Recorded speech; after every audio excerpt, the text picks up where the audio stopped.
2009 May 31 Madhavikutty കഥയുടെയും കവിതയുടെയും ലോകം ഉപേക്ഷിച്ചു പോയത്.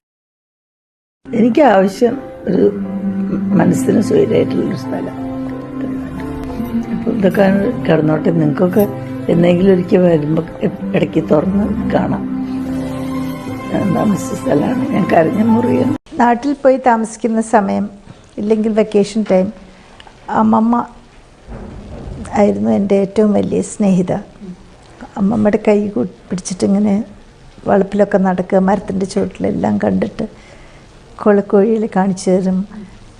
എല്ലാം ഇങ്ങനെ പറമ്പിൽ നെല്ലുണക്കാനിടുമ്പോൾ അവിടെ ഇരിക്കുന്ന കാക്കയെ ഓടിക്കുക, ഒരു പൊട്ടിപ്പണ്ട്.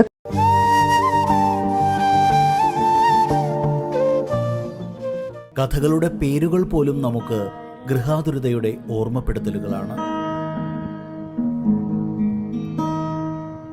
നാലപ്പാട്ടെ ബാല്യകാലത്തിന്റെ ഓർമ്മകളും സ്നേഹമയിയായ അമ്മയുടെ മാതൃബോധവും ആത്മരഹസ്യങ്ങളും മാധവിക്കുട്ടി മലയാളത്തിലെ എക്കാലത്തെയും മികച്ച കഥകളാക്കി.